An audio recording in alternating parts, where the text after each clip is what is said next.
Welcome everyone to Dragons Collective. This is the fortnightly RPG D&D variety show where a bunch of creators get together to talk through and discuss their thoughts on a range of RPG topics. Now this week the main theme is tips for starting players, but don't worry, we've got tips for DMs too. Now without further ado, let's jump into some of those tips and roll some creator clips. Hi folks, I'm Andy from Potable Gaming and welcome to another episode of Dragons Collective, where today we're talking about tips for starting players. I'm going to cover both players and DMs in this video. Nothing I say I imagine is going to be revolutionary, to be honest, but hopefully it lands in a way or it resonates with you in some manner.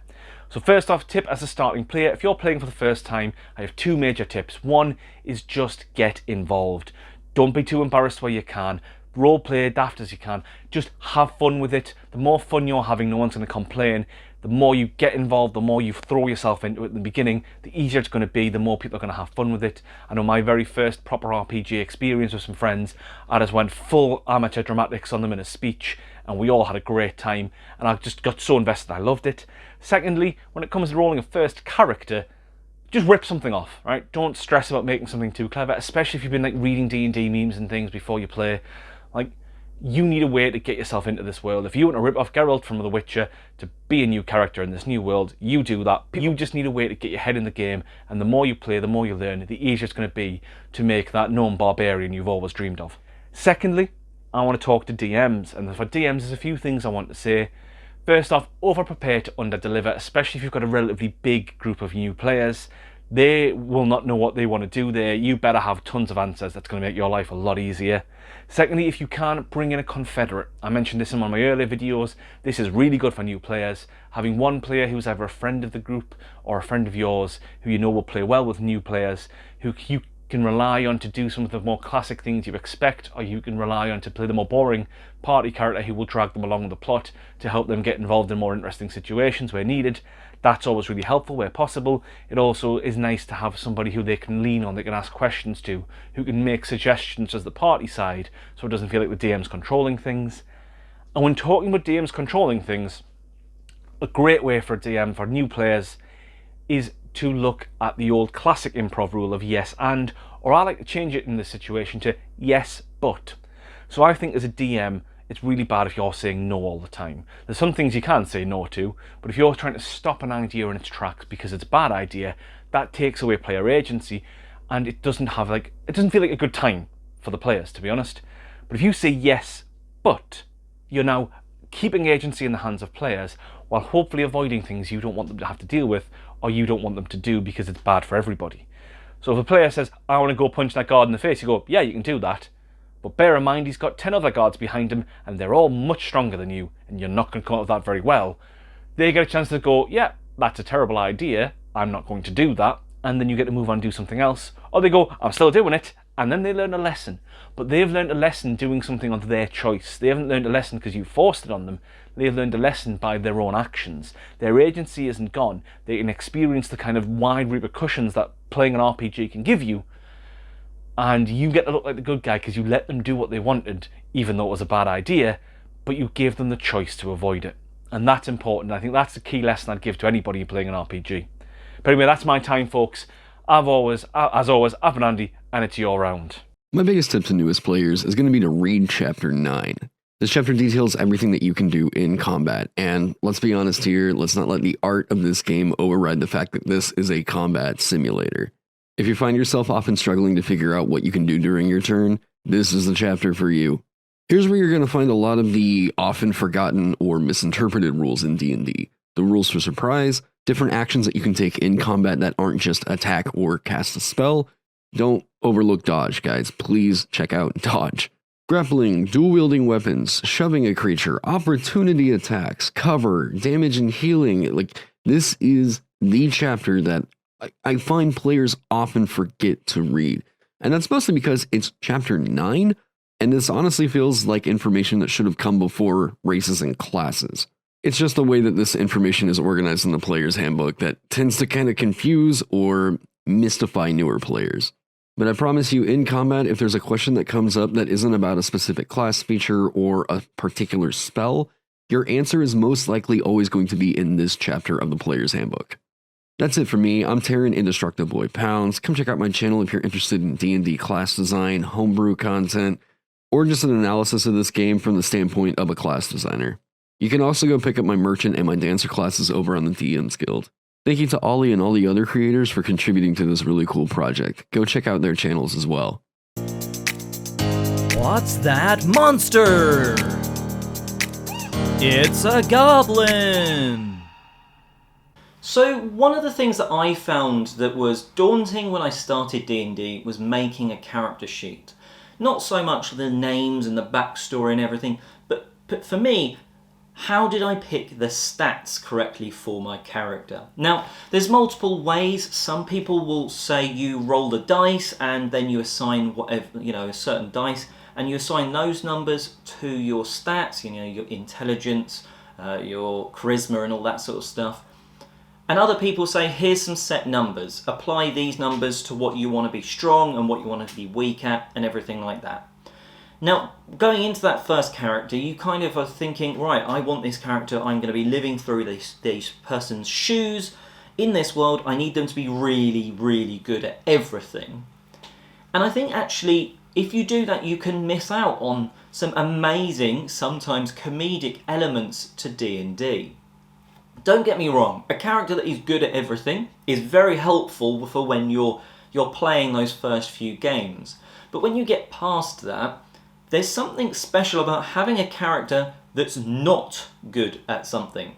What I mean by being bad at something is not so much, oh, I have low strength, so I'm just going to let this other party member try and lift that boulder or something.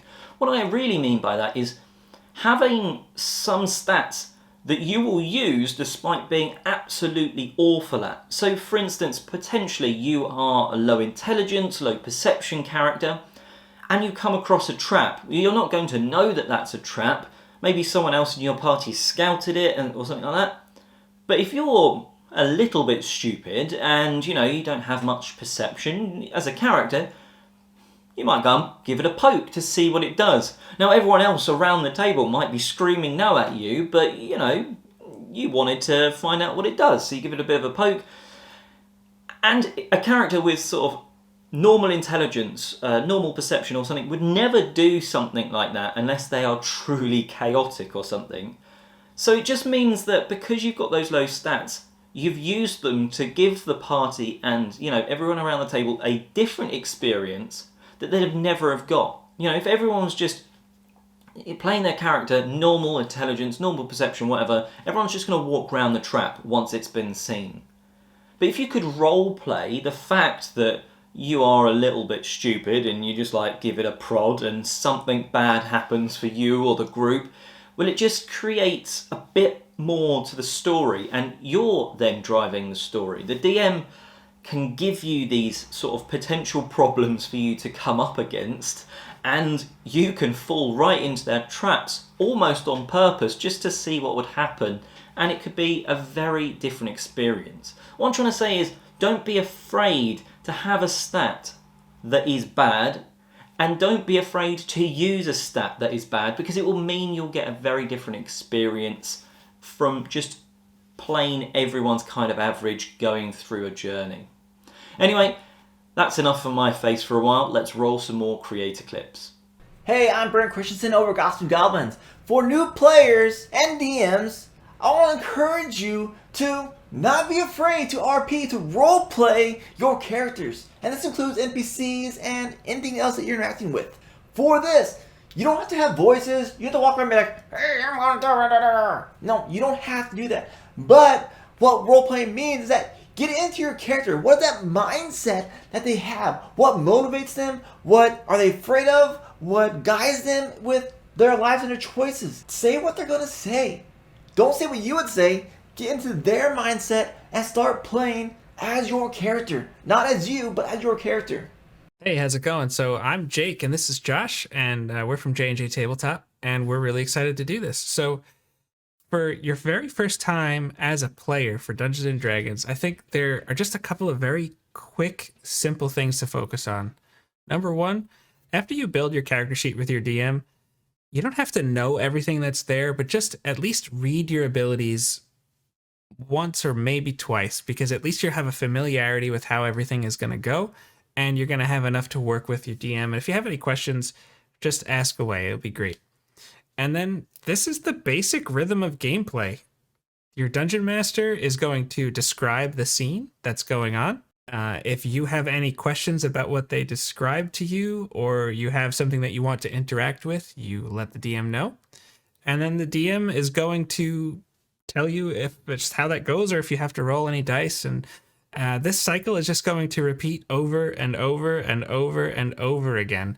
It's actually not nearly as complicated as it can look, and I think it's going to be something you'll enjoy.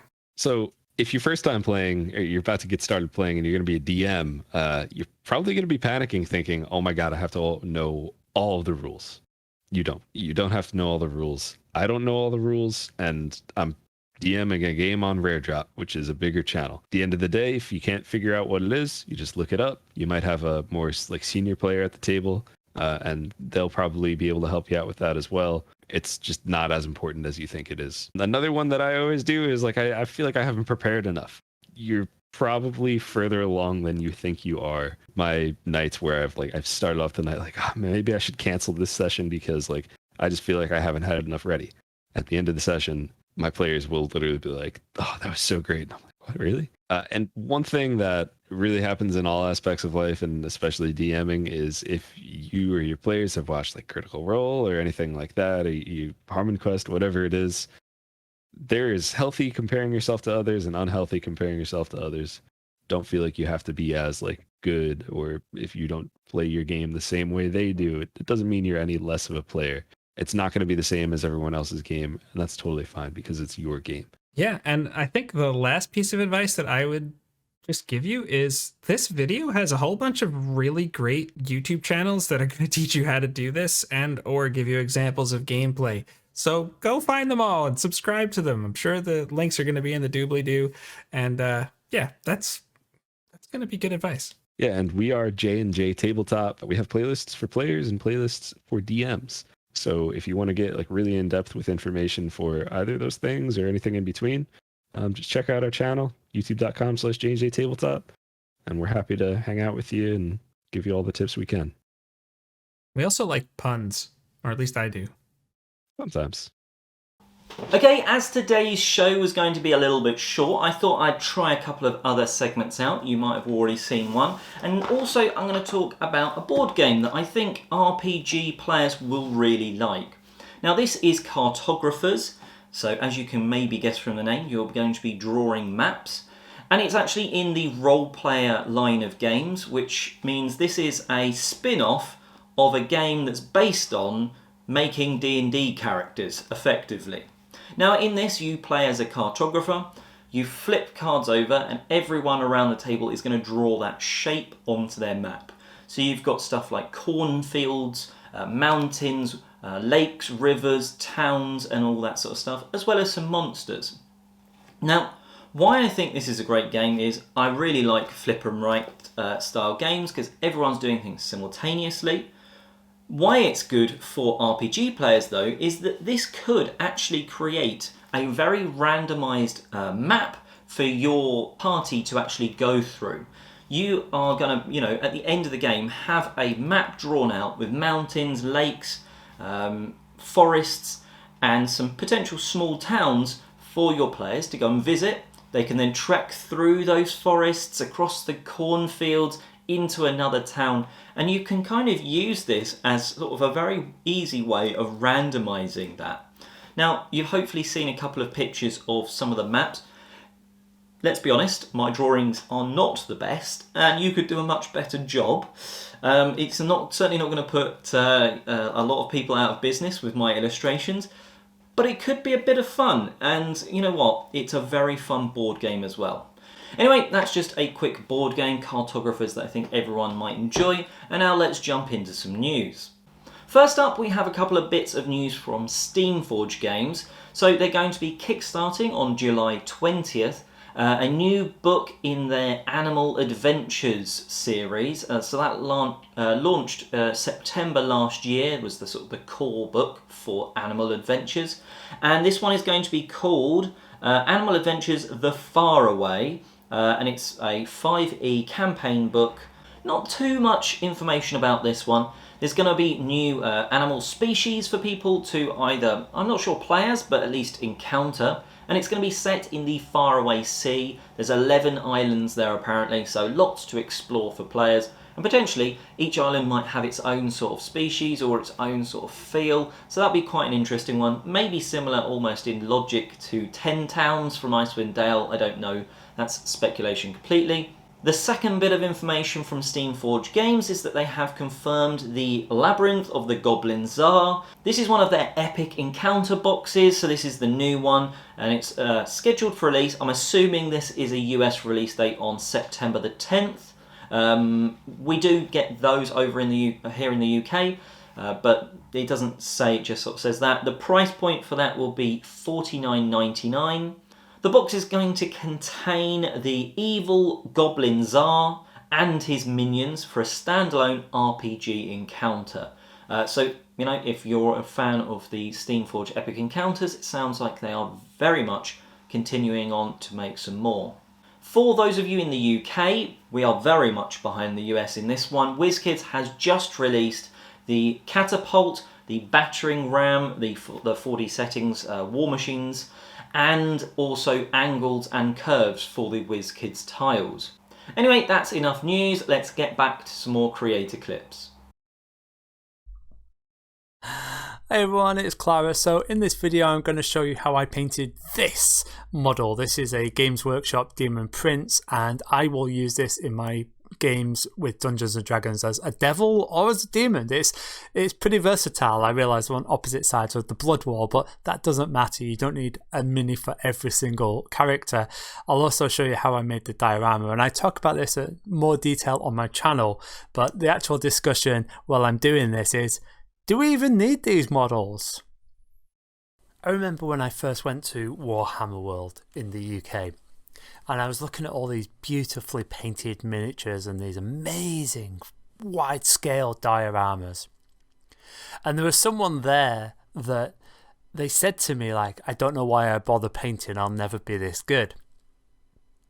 And me, I was looking at it going, oh, that's cool, that's amazing. Oh, I'd not thought of doing that. Or, you know, this is a technique. I think I could do this if I practice.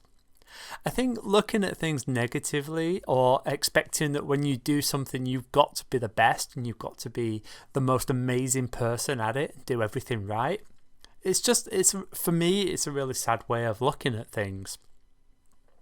And it's the same with Dungeons and Dragons, whether you're DMing or whether you're a player. When you start out, you're going to get rules wrong. You're not going to understand things. And you know what? I've been playing for years and I still get things wrong. The professional streams like Critical Role and High Rollers, I see them get rules wrong all the time. You shouldn't get caught up in the details. And I realise that some groups do, and that's fine. But you don't have to worry about getting every single rule right. In the same way that you don't have to worry about having miniatures for every battle or a map. You know, just theatre of the mind. Sometimes I run battles and it's all theatre of the mind. Or maybe I'll have a quickly pulled out drawn map and I'll use dice as the figures. And that's okay. You don't have to be the best. You don't have to do it perfectly. And you definitely don't have to do everything perfectly from the beginning. The most important thing is to have fun. I will say that, you know, make sure when you've got a group, whether you're DMing or whether you're a player, that you're in a group who wants to get the same thing from the game as you. Me and my groups, we don't tend to go heavy on the combat. It tends to be more about story and the role playing. And that's fine. Some people prefer the battle, but make sure you're in a group that, you know, is on the same wavelength, and then just have fun. That's the most important thing. So that's me. Like say, it isn't a tutorial, it was more of a talking. I actually show you how I painted this and made the diorama in more detail on my channel. And until next time, take care and bye bye. My tip for starting D&D is you're gonna suck. The first time you walked, you fell. The first time you ran, you tripped. The first time you hopped on a bike, you fell. These things are natural. You are going to suck when you start off. And when it comes to D&D, quite frankly, there's too many things to remember. There's too many things going on. There is a sensational overload of things going on. You have to keep track of resources. You have to talk with other people at the party. You've got to look at your character sheet. You got to do this. You got to do that. There's just so many things. So you're going to suck at first, and that's fine. Everyone sucks at first. No one should be blaming you, and if anyone is blaming you, you should be playing with those people. What really comes down to it is you're going to suck at first, but with perseverance, you're going to get better. You are going to find what you enjoy most about the game, whether that be the roleplay aspect, the exploration, the dealing with all the math and whatever else. You're going to find whatever you like, and you're going to excel at it. It just takes a little bit of time. So all you need is a tiny bit of perseverance, and you're going to find what you love, and you're going to excel at it. You're going to push through that little bit of a sucky time, but that's okay because, of course, everyone went through the exact same thing. Now, my second tip here is, in addition to that perseverance, you need to be open about your wants and desires. You need to tell everyone around you what you want out of the game, because this is not a game where there is only one objective, one way to get what you want out of it. This game can mean so many different things to so many different people, and there can be times where you show up to a table and they want something out of the game that you don't. You need to be open. You need to talk about these things. You need to say, hey, I like this aspect. Are we going to have this aspect of the game, yes or no? And if you find your voice, if you say that out loud, you're going to get what you want out of it, whether that be with the first initial group you start off with or some other group later down the line. And my third tip is just roll with the punches. There is going to be a lot of things that come with this game, and a lot of the aspect is the mystery of not knowing what's going to happen, of not only what's going to happen in the story, but also what's going to happen with the dice rolls. Because, of course, in this game, the dice are going to determine quite a lot, whether you succeed or you fail. Of course, we want to succeed all the time, but I promise you, you're going to get a lot more epic stories about a crazy failure than you are going to get out of constant success. And that about wraps today's show up. It's a bit of a short one, but a lot of the creators are going to be back in a fortnight's time, so make sure you stay subscribed for that one. And check out all of the creators that were involved in today's show. Their information is going to be in the description box below. For other stuff that's coming on the channel here, well, I'll be unboxing the 2 war machines that I've just got. So this is the catapult, also the battering ram. So they're going to be going up on the channel, as well as probably in the next week, another build of the month with WizKids Warlock tiles. Until then though, have a brilliant day, hope your rolls are high, and I'm Oliver East, signing out.